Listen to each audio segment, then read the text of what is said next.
Well, hello everybody and welcome to the live stream. Happy Friday. It may be possibly, depending on where you are in the world, it might be later. It might be Friday night. It could be Saturday morning. Who knows? The world is crazy, but you're here joining me for the live stream. This is a Q&A and portfolio review. So if you're just joining for the first time, do a few things for you. Would you make sure that you like, subscribe to this channel, hit the little bell notification icon so you know when live streams like this one are actually happening. Number two, if you want to get your portfolio reviewed, head over to Instagram, follow me there, right? Just give me a little follow and then DM me, right? DM me and let me know what your portfolio link is. Hey, if you want to, just throw a little IG story up there, say I'm watching Jesse's live stream, and then just mention me. That'd be a cool thing too. So do those things and you will get featured here on the live stream today.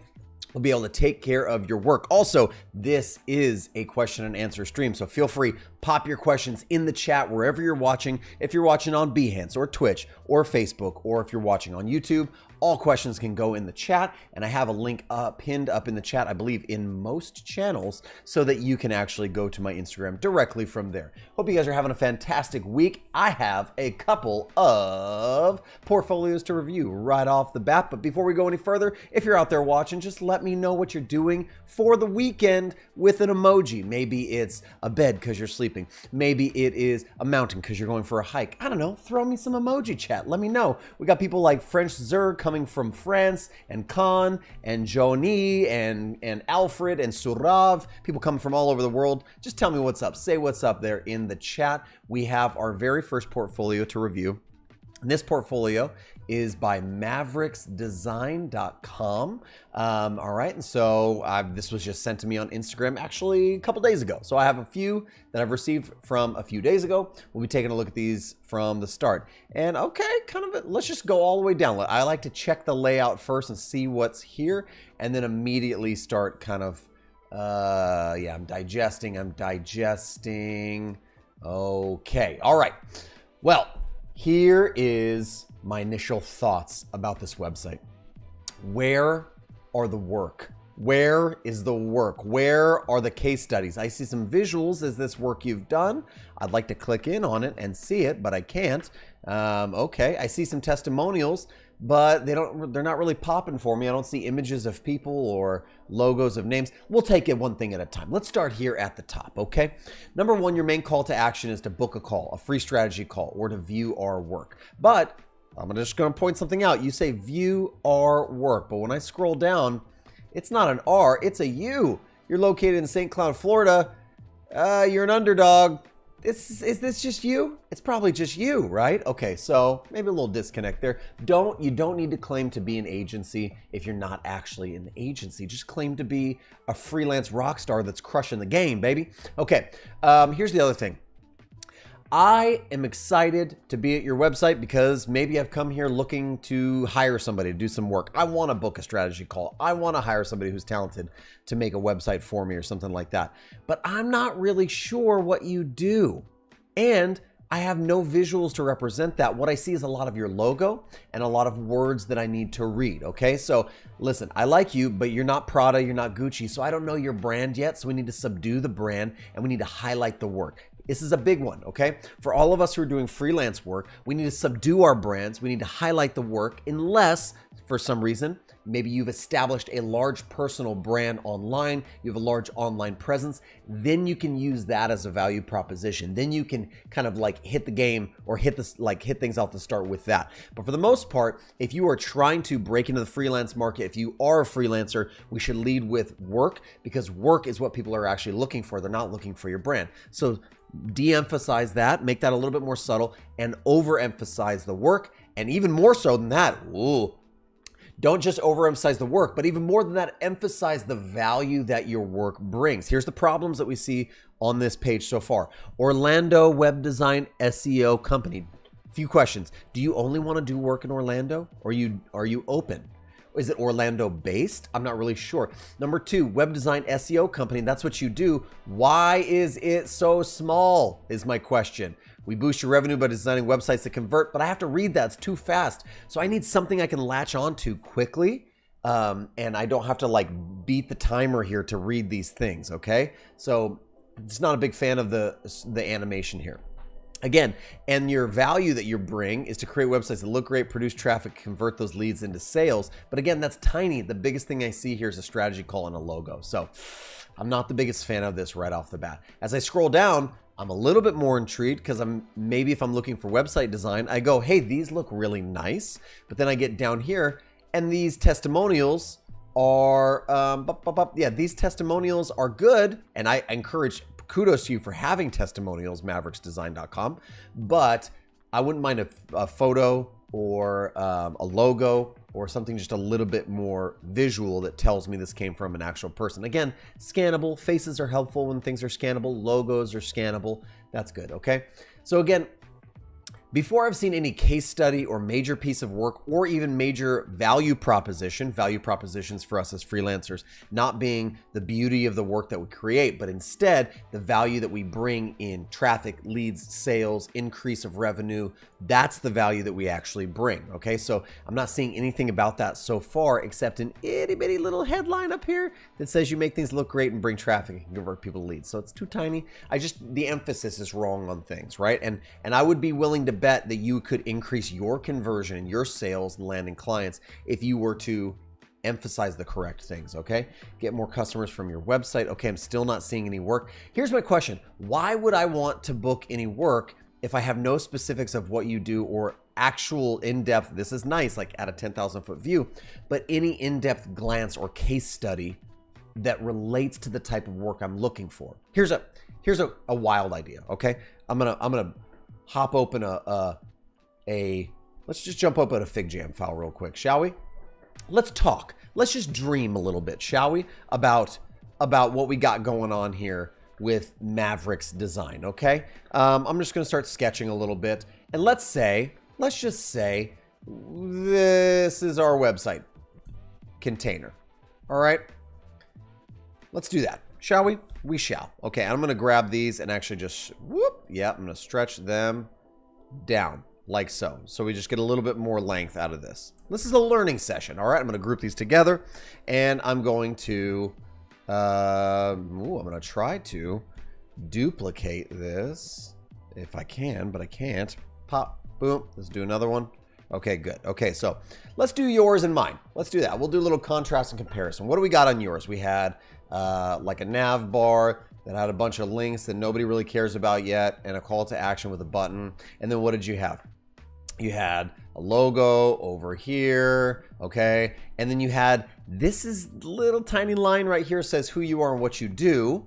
And then you had this, I'm just gonna mark this. This is like a bunch of value that you bring, but I'm gonna put a big red X through it because it's too fast. It's scrolling too fast for me to read, okay?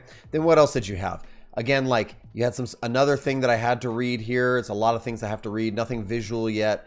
And I have two buttons here that I'm not really sure if I want to click because, you know, I want to view the work. Okay, so maybe that's what I would do. But again, viewing the work, why do I have to click a button to view the work versus just view the work? Okay, so this is yours at the very start. Let's go down. And then you have something that's like visual here. Okay, like you got a bunch of visual stuff. I'm just going to put that right there. And then you go like, okay, this is testimonials, right? Beep, beep, beep. Testimonials in here. Blah, blah, blah, blah, blah, blah, blah, blah. And you have some little pagination dots. Okay. Well, all right. Is that the worst thing that's ever happened in the history of the world? No, maybe not. Could we do better? Maybe. Possibly. Right? Okay. So here's what I want. I want testimonials and I want value and showcasing your work immediately because I don't care about your brand, right? So let's say I have some sort of really big piece of beautiful work over here with a link that says, let's even do the text here. It says like, see how I made them, see how I increased 200% revenue. Oh my gosh, what a tagline, right? Imagine if you could put something like that. It doesn't have to be this, it could be something, it could be anything, right? Okay, and then up here, let's say we had like a big call to action. Let's just write it, doggone it. Let's just write the thing and see what it might look like, okay? I'm gonna go like really extra huge, large text here. It's gonna be insane, it's gonna be ridiculous. Maybe not extra large, just large. Okay, let's go, websites that make you money. We build We build websites. Oh my gosh, this is going to be so good. That make you money. Let's go. Okay, I like this a lot. Let's shrink that down. Put this in here. Boom, this is a link. So let's, you can just imagine that being like a link or something, right? Okay, cool. Website, we build websites that make you money. And then, okay, this is something here. It's like blah, blah, blah, a little 2-line tagline. And then we have like a nice big button right here. Bingo, zingo. Now we're selling, right? And this would be like the call to action on this button could be something like, we want to make you money. Now, if they don't believe that, right? If they're like not sure if they can trust that yet, okay, we want the testimonials right there. And we might even do some social proof instead. You could do social proof. Let's just say we're going to stick with testimonials. But what I also want on this is I want like a nice logo for whatever the company was, right? That did it. And then I want a photo of the person and their title and who they are at the company, okay? We're just bringing like a little bit more trust here. It's a little bit more visual, right? Okay, cool. I'm gonna bring this up. Cool. Okay, so what's the difference between these two? Let's just ask really quickly. What's the difference between these two? Number one, I'm showing value immediately. I'm showing you work immediately. I'm giving you more value immediately, right? You're not getting to work until here, kind of at a 10,000 foot view, and then they'd have to click a button to see more. I'm already showing you work and giving you some sort of incentive. Like imagine that this is a button. So stick with me. Imagine that that's a button. Let's go back so you can kind of see it. Bink, bingo, pop. Oh, that's really small. Let's go. Let's go. Give me something we can see here. Okay, it's not working, but 16, fine. Okay, fine, whatever. You get what I'm saying though. This is a button and people can click on the button to access this beautiful piece of work in here. So they're getting to the work immediately. They don't give a crap about my brand, but they're seeing the value. They're seeing claims of value like increase in revenue, websites that make you money. There's one call to action, singular call to action. It's not divided between book a call and see my work. It's just all right there. And then the social proof is there immediately. Are we seeing the difference? Okay. When we build portfolios, when we're trying to sell our work, and this goes for all of you out there who are not trying to freelance either, that aren't trying to freelance, but instead, maybe you're just trying to land that first job, get your foot in the door as a junior designer.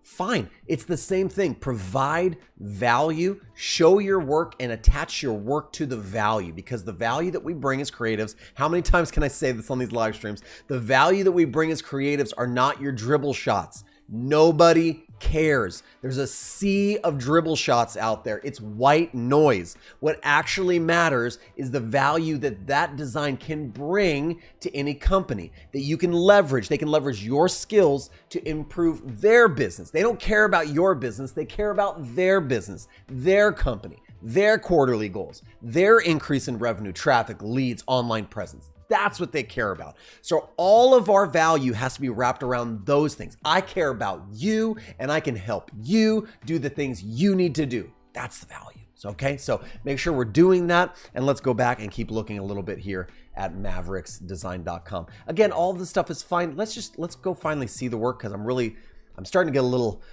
that I haven't seen work yet, okay? But again, if you want to submit your portfolio to get reviewed, just follow me on Instagram, DM me your link, and we can maybe talk, all right?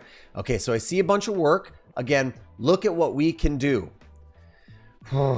Okay, it's just like, I would rather look at a dribble page. And here's why. Because whatever this is, this WordPress theme or whatever, it's not doing you any justice. You're just kind of slapping things in there. If you're gonna do this on your website, I mean, look, I'm not talking trash, because look, go down to my design work.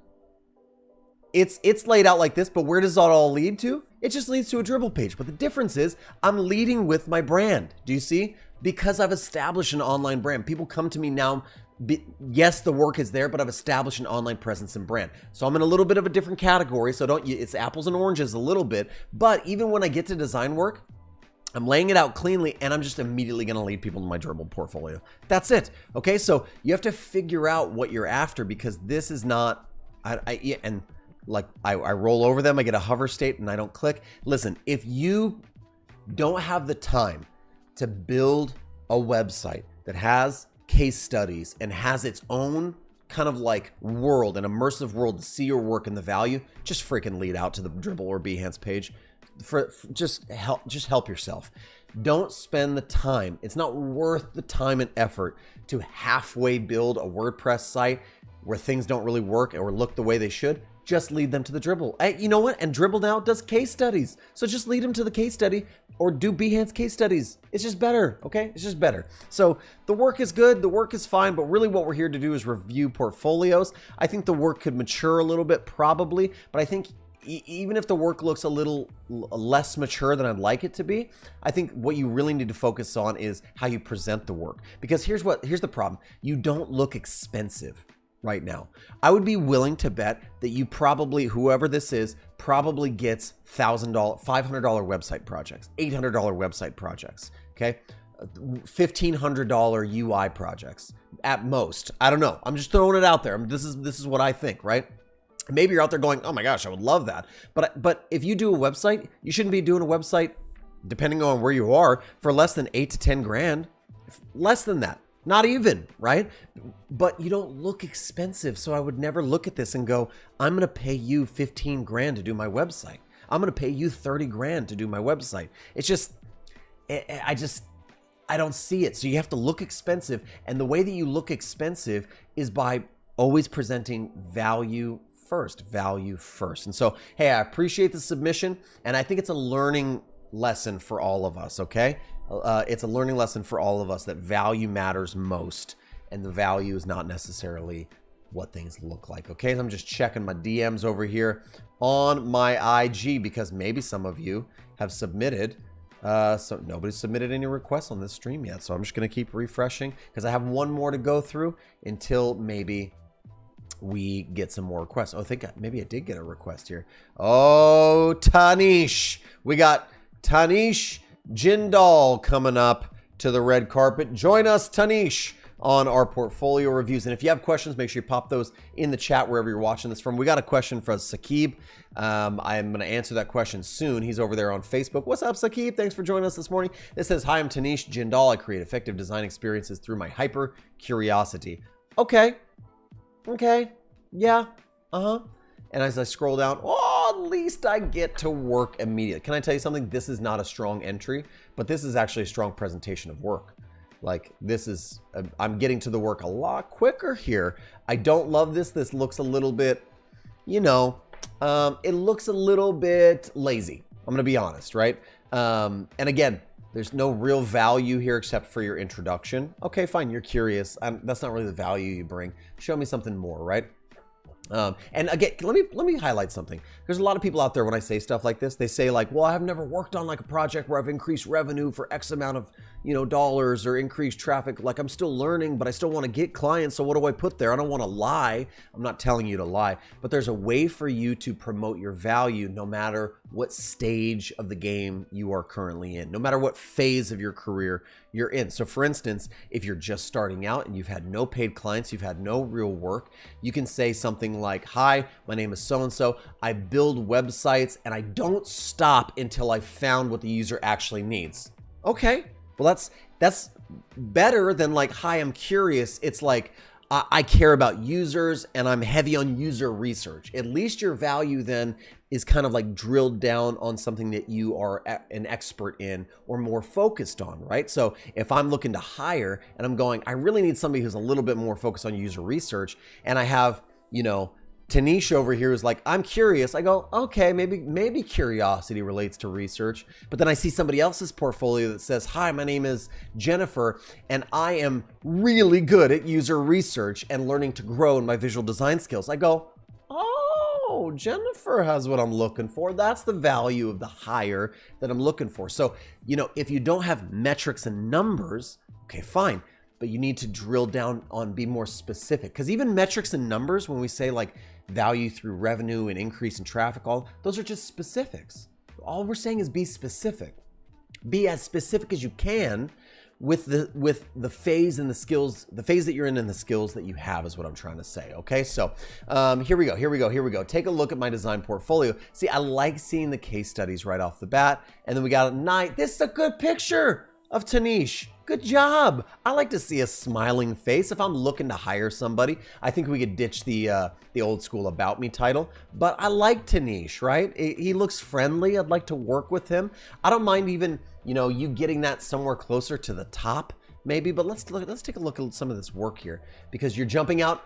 Good for you. You're jumping out to a Figma file. If you don't have the time or the skills to build the site, just jump out. Show me a Figma case study. Yup, it's a prototype of a case study. Y'all, this works. If you don't even want to set up a Dribbler Behance profile and you just have a Figma account, then just link out to the Figma account. Look how good. It works great. And it even has call to actions, like this is probably going to open up my email and let me email him. This is going to visit the prototype. Cool, cool, cool. Okay, so look. You can create Figma files like case studies. Beautiful. I'm getting to the work. Here we got role, timeline, client, skills, prototype. Love it. Redesign the existing SDXD website. Okay, I don't know what that is, but okay. You know what? It looks good. You know what I'd love to see is anytime I see the word redesign, I'd love to see old version, new version, kind of like contrast and comparison, because the value of redesign really is the clarity that's found in the new design, the visual elements in the new design, the copy in the new design, how well does it flow and represent the brand, all those things matter in a redesign. So I'd love to see A/B versions side by side. That's a good thing to lead with here in my opinion. But then you have project overview. Good. He's got this good mix that I like of something to read, something to view, something to read, something to view. Do we see this pattern? Something to view, something to read, something to view, something to read. This is a good pattern, okay? If you're going, how do I build case studies? You need to tell a story. And when I say tell a story, I don't mean write a novel like Moby Dick and everybody has to read that novel. No. It has to be a little bit of a picture book, okay? Because we are creating and designing visual things, but it can't be just a picture book. That's why Dribbble has introduced case studies. That's why case studies are big on Behance, because what we need to see is this mix of things to scan and read, things to view, to show, okay? Back and forth we go. And the more you can mix this up, the better, right? Here's the before and after. All right, well, I like it. I don't mind that you put it, down here rather than up top, as long as you have it, it's good. But look, here's what we got. Much more interesting visual appeal, clear navigation, that's great. Much bigger value proposition, connecting inspiring designers everywhere. Love it. You got some social proof here, some clear kind of iconography that shows stats of things. But it's just in general a much better layout. So when I look at this, I go, huh. Now here's what's crazy. Even if I look at this and I go, I'm not sure if I really love the design, that's, redesigning. If you're just starting, if you're just getting into the creative industry, redesigns are great because you have something to base it off of, and then you can try to make it better. It's like low-hanging fruit. So find really bad designs and make them better. And even if the better, right, your version of better is not as good as what I or somebody else could do because we have more time in the industry, it's still better than what was. And that is a little bit of a psychological trick. It immerses the viewer into what was and what is, not necessarily what could be. So if you're just starting out, do redesigns for a while and contrast and compare them. Show that yours is better, but pick the low-hanging fruit. Pick the real junky things out there and fix them up, all right? Okay, don't try to redesign Uber and then do a worse job. That would be bad for you, okay? So, okay, you're showing process, which is really good. You're branding things, which is really good. I love it. I think this is a great case study. And you know what? I tell you, this is hireable work. This is interesting work. This is definitely, I'd love to follow up. If I was hiring somebody, I'd go, I could follow up with you, and see, because you look at this. We have some results. One thing I would say about any case study is if you have any sort of results, put those at the top. Get those to the top of your case study, right? So immediately what I should see in a case study is, besides a redesign, massive, beautiful hero image, the money shot of the work that you've done. And then right around there somewhere, I need to see the stats. This design, really, this project did X, Y, and Z. Increased, helped, drove more traffic, whatever. Put that right there. That is the value that we've been speaking about. And I think that our friend Tanish is doing a really great job of it. So I say kudos to you. I almost want to look at another piece of work really quickly, but I can't click on it. It's coming soon. That's why. Okay, let's look at this one really quick. That's okay. I don't mind it coming soon. That's fine. I'm with it. Let's do, yeah, we're just looking at one more. Come on, Figma, load up. He's got also, can I just say this about your case studies? Just help yourself out, right? Once you create a case study, it's a lot of work to create a case study, okay? Create a format and a layout and a structure of your case studies. Create all the assets that you need to structure that case study when you're done with the project. Just reuse that stinking structure. You don't have to reinvent the wheel every time. Create a structure that works. That's, you know, however that is for you, like money shot, title, you know, effects like key performance indicators, and then my story and text and image and text and image, and go, done. I finished one. Drag it over, make a new one, a duplicate of it, and fill it in with the other project stuff. Drag it over and do another one, because it will streamline your process, because nobody really cares if you've mixed up your case studies. We just want to see stuff. Now, this is to say, or excuse me, that's not to say that your layouts and everything don't matter, because they do. They do matter. You know, and you can improve those, but once you improve them in one place, boop, boop, boop, you can just improve them across the board in other places. Okay, he says these 2 case studies took him 100 hours to make a framework, and I can use each time. Yep, absolutely, that's correct. 100 hours to make the framework, yeah, and multiple version iteration. Good for you. You're thinking smarter, not harder. That's what I like to hear. And we'll stop right there. We'll say thank you very much to our friend Tanish for submitting these beautiful pieces of work for us to take a look at. And that is a great time to move over and do a little bit of question and answer time.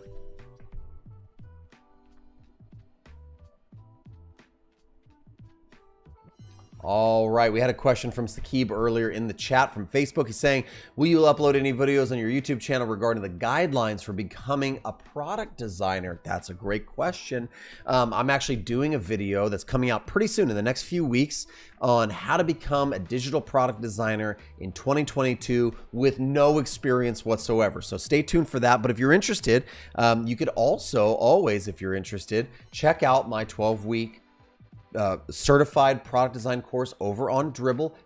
We just finished and graduated all students in the very first cohort, over 300 students, and the second cohort has already begun, so registration is closed, but the registration for cohort 3 will open up soon. Just go over to dribbble.com/learn and you can sign up for the third cohort that should be starting closer to the end of the year, 12 weeks from now. 3 months from now, the new one will basically begin. So yes, I will be releasing a video about how to do it yourself, things you can learn, books you can read, you know, skills to develop. But if you want to have hands-on and go through the process and learn it with myself and mentors and curriculum and live sessions and, you know, other like students alongside of you in cohorts, then maybe check that one. Okay, that's a great question though. Thank you for asking that question. Georgie asks, do you like neo-brutalism? You know, I kind of do like the neo-brutalism style. If you don't know what we're talking about, I'm gonna look it up for you. So brutalism. So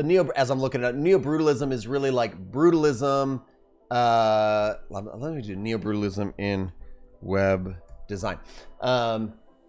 You know, so like neo-brutalism is like harsh colors and like, you know, like patterns and textures and everything is kind of in your face, and it's not the traditional use of color, layout, structure. Everything's a little bit more aggressive. Think punk rock posters, Sex Pistols, you know, from like the 60s and 70s and stuff like that. But neo-brutalism is kind of a streamlined version of it that's starting to become popularized again, and I'll pull up some examples for you of some neo-brutalism. Let's do, that's kind of brutalism. Actually, you know what's a good, I'm looking a few things up right now. You know what's a good example of neo-brutalism, I think, is Gumroad, right? It's just like a little bit more full bleed, loud colors. It's kind of brutalism, but I would say something like this might be even more like brutalism. It's just using colors in like bold, like reflexive kind of ways. Everything is like really in your face. And I'm not seeing a lot of great examples of oh, here is, yeah, this is like messy brutalism, you know, and neo-brutalism is just like an extension of that. That's a little bit more like, you know, on the streamlined side of things. These kind of match neo-brutalism, but yes, do I like it? I like it. I do. You know why? Because it's breaking the mold of that Web 2.0, that kind of everything has to be really structured and matchy. And brutalism kind of slammed that and was like, whoa, I'm not really sure if we like that. But neo-brutalism reintroduces some kind of some design principles like contrast and repetition and alignment and proximity. It's just breaking the rules where rules can be broken and being a little bit more in your face. I'm a retired punk rocker, so I'm all about it. I like it. I like it. I like it. Umar asks, what's the best way to create UX case studies? I think we already talked about that. And let's talk about this one from Christian Navarro. Hi, Jesse. I love your channel. Can you talk about how to differentiate between product designers and UX designers? That's a great question.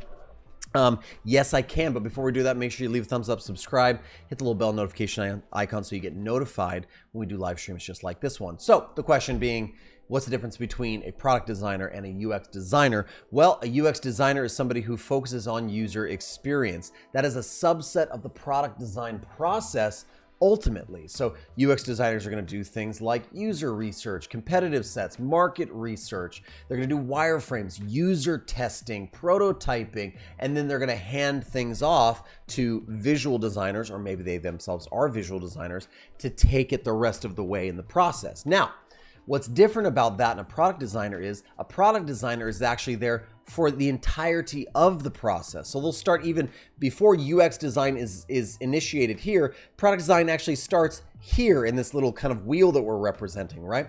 Product design starts here talking about the business needs and figuring out, is there a need for this? Like Uber was created not with UX design, but with product design ideas. Is this a problem we can actually solve? Is this a problem that users are having? So it was established here, and then it was moved to UX. I'm going to go the other way, to UX design, right? And they fleshed all those ideas out, and then they pushed it to visual design, still part of a product designer's repertoire. And then they moved into delivery, but they continue to loop around in the product design process. So the difference really is that UX design is a portion of the product design process, and product designers have at least a good handle on the entire process as it is. Okay, so that's really the difference there. That's a great question.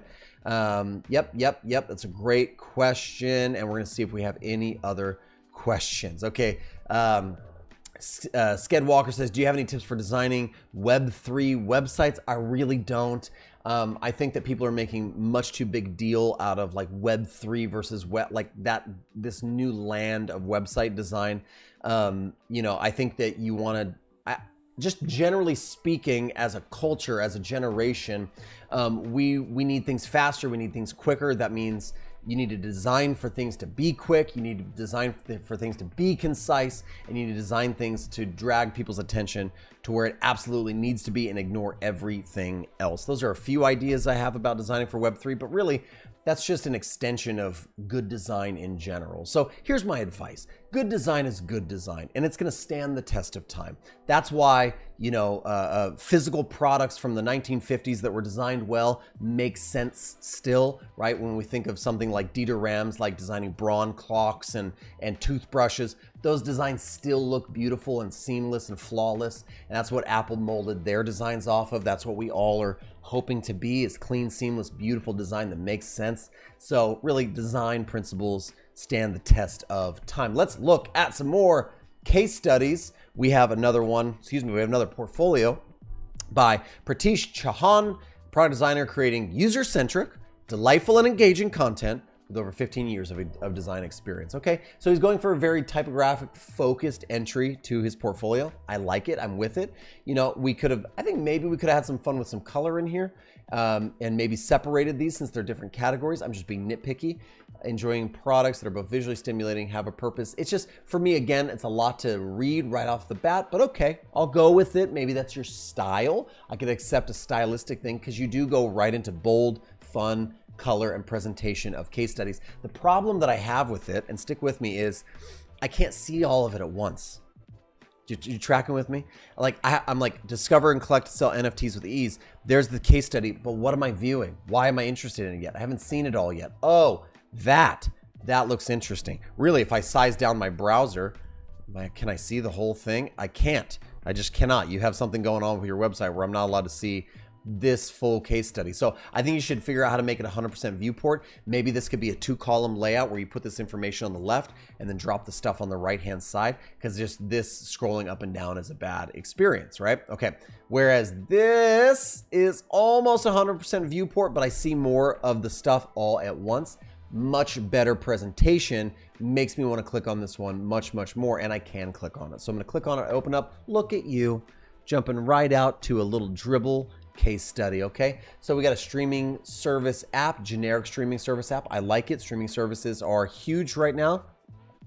Making user profiles easy to switch between various users within the app. This may have come from one of my Adobe XD Daily Creative Challenges, where I challenged you to switch between users easily. Ooh, I like the animation, beautiful. Little problem statement at the beginning. Look, you can do case studies on Dribbble. The brand is nice. Goals and objective, branded. All the text makes sense. Look, you spent a little bit of time designing some presentational elements. Loving it. Risk and reward, IA, information architecture, user flows, gorgeous. Wireframes. Those are not wireframes. Those are high fidelity designs, but okay.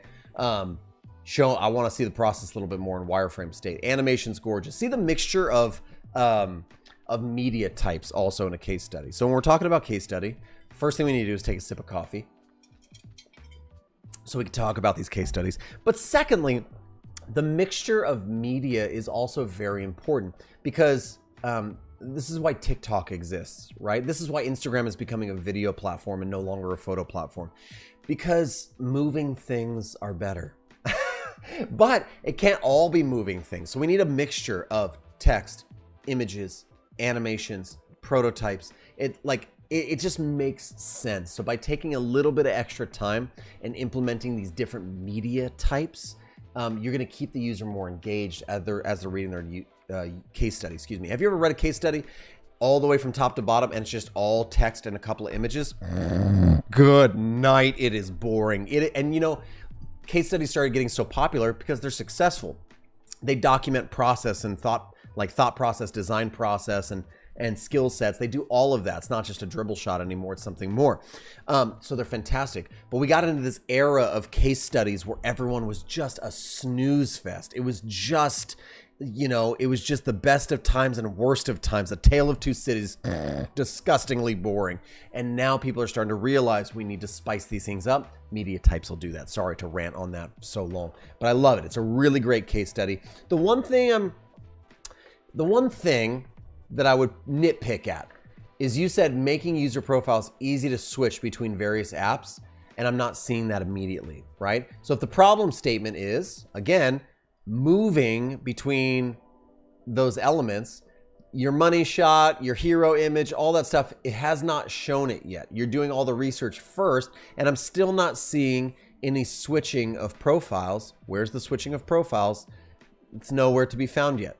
I see a little something back here. So the only thing I would say is, right, that if you are stating a problem or there was a purpose for the redesign, that's actually the focal point. Because your case studies can be a lot smaller than you actually think. They don't need to be this big. I think these are great. Please do them like this if you want to, if you have time and energy to do them.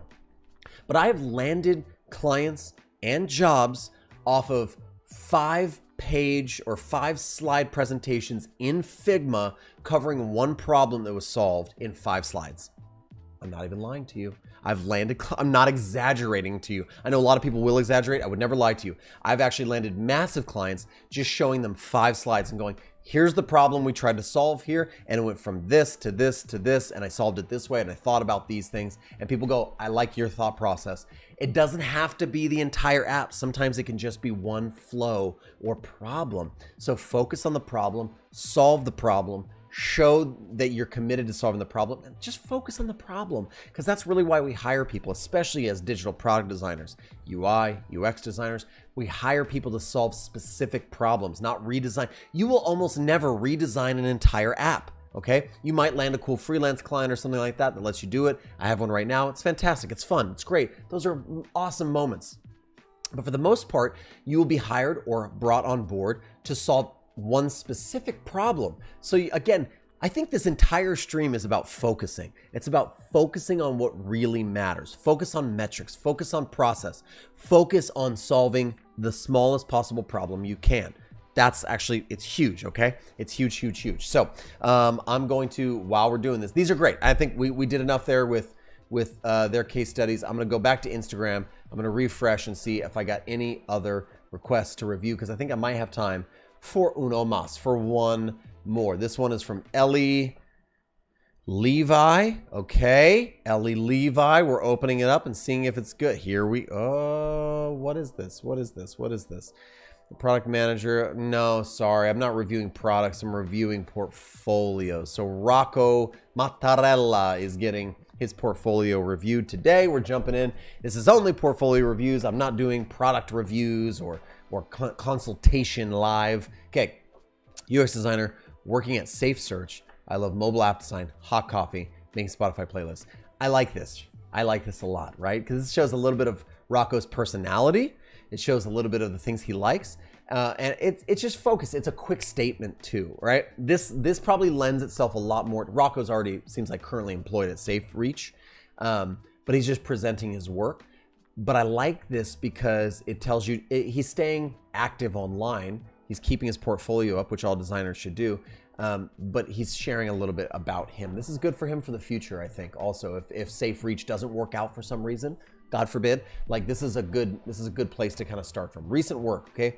Virtual Career Center UX redesign, excuse me, quarantine planner app. Okay, other cool stuff, interface design work, Spotify UI, interactive resume, fun. Okay, cool. You know what? It's short, it's to the point. Look at that, that's all there is. Fine, let's get to a piece of work. Let's check out the case study. He has them on the site. We're not offloading it to another platform. We're gonna look at the work, okay? So we get a nice big money shot and we get to go down, which is kind of nice, I like that. He did this as part of his General Assembly thing. So, okay, cool. About the project. This is nice. I like, this is actually kind of a nice, I've seen this a couple times and I'm actually really starting to dig this because you kind of have like a fixed secondary nav or local nav, we might call this. A global nav is the thing at the top. A local nav is the thing here that follows the page specifics.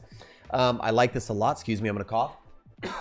Because it kind of actually, it gives you a little bit of an outline of what's on the page and quick access to get there. Because maybe what I'm really concerned if I'm a hiring manager or a client and I'm going, you know, what I really care about is the validation of these designs. So actually I want to start there. So I like this pattern, this UI pattern, because it lets the user get to the things that matter most to them. Boom, boom, boom. And so for sure, yeah, I definitely like that. And I'm going to really quickly, yes, and blocking somebody on the chat because they're saying gross stuff. Here we go. So yeah, I like this pattern. It's a good pattern. Really, really cool. Challenge solution. The imagery's nice, you know, how you understood stuff. It's good. It's good. It's not as branded as I'd like it to be. Obviously, that's why I like, you know, Behance and Dribbble case studies really rock because you can brand the heck out of them. But you're showing all the steps, ideate, right? Design, get me down to design, show me that stuff. I think it's good. I'd like that mixture of media. I'd like maybe some animated GIFs, some video stuff. Here's a little bit of a prototype. We can actually click through, which is nice. You've embedded the Figma prototype in here. Super nice. Okay, let's go. And we're just clicking around. It's nice. It's a full-fledged prototype. It feels really good. You know, this does the job, I think. It's not as visually impressive as maybe some of the other ones we've seen, but content-wise, I think it's doing what it's supposed to do. So I think the work itself is really nice.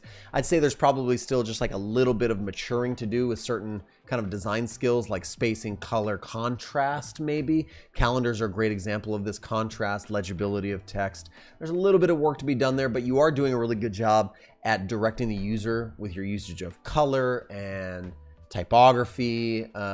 You know, just some slight kind of massaging and maturation of certain elements like notifications, how those things work.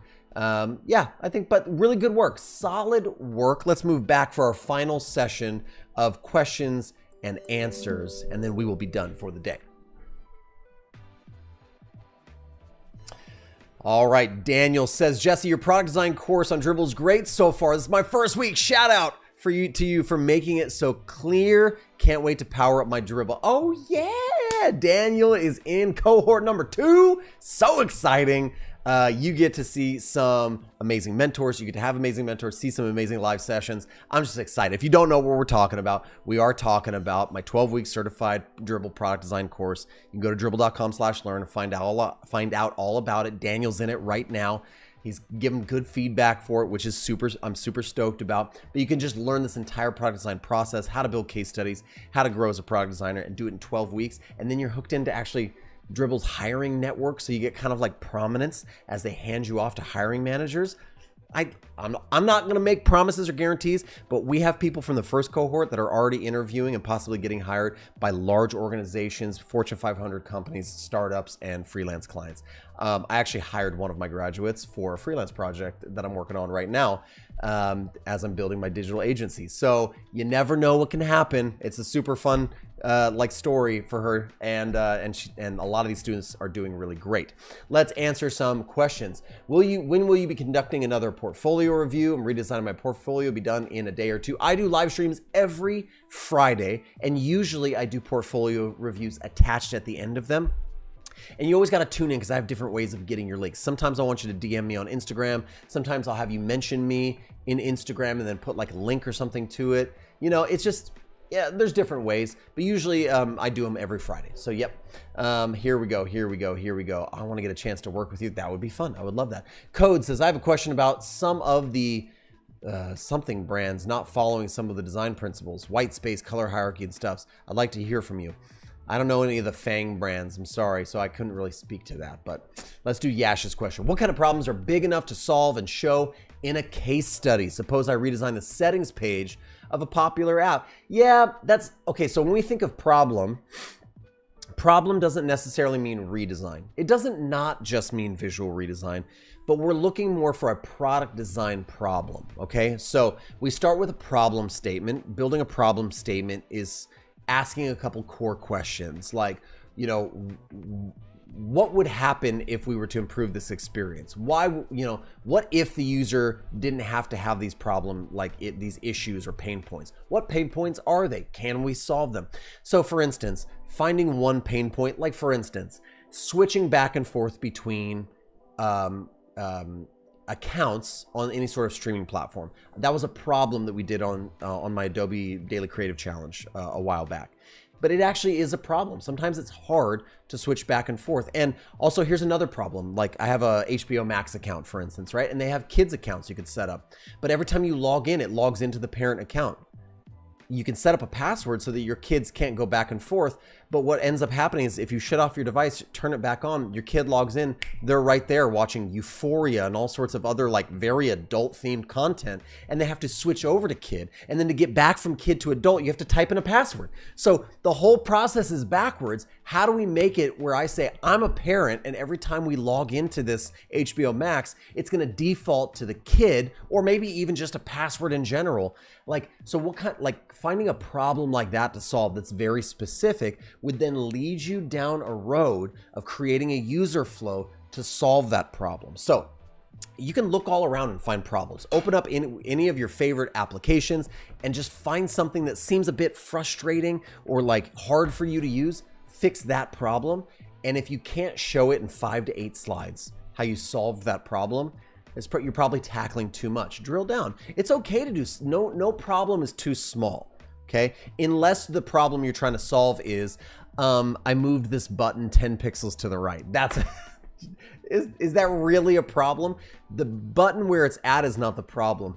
The pain point the user is having is the problem you're seeking to solve, okay? So, you know, just think about that. But yes, that's a great question. It's a great question, okay? I'm looking at some more. Questions here. Does product design do visual design work or is it mainly research, product market fit related work? Nope. Product designers can and do visual design work as well. In my Dribbble 12-week product design course, I'm not trying to pump it too much, but I'm just saying, as a great example, you're going to learn the entire process from start to finish. You're going to learn how to do product market fit and research and user testing. You're going to learn all that stuff. You're going to learn how to make competitive sets and empathy maps. You're going to learn how to do UX research and user flow diagrams and all that kind of stuff. And you're also going to take all of that and lead it into visual design, UI design, wireframes and prototypes, bringing the whole thing together, documentation, passing off to engineering, circling back around and continuing that iteration process. You do it all. That's what product designers do. We're part of the process. Now, as a product designer, you might be better at one part of the process than another, and that's okay. But product designer is really the person who's the jack of all trades to all of these skills, right? Somebody who's a master of user research is going to be better than you, right? If somebody has a psychology degree and they went through the General Assembly course and they really loved user research, so they started drilling down and really studying how to do user research, and that's all they do all day long at Google, man, they're going to be better at user research than you, obviously. But you are going to be a jack of all trades of the entire process. But yes, you will learn how to do visual design, okay? Yep, so yes, Yash says, so one pain point that frustrates users. Yes, that's the simpler way to say what I said by rambling on and on and on. One pain point that frustrates users, or maybe two. Okay, that's fine too, okay?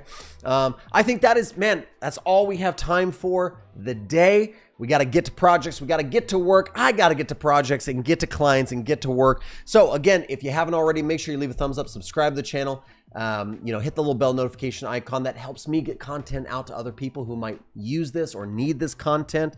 And I hope that everybody's having an amazing week. I hope you're designing amazing things. I hope that you are making amazing things. And I hope that you are just crushing it and getting ready to have a good, relaxing weekend to start back up on Monday morning doing the thing that you love, which is solving people's problems. We'll see you in the next one.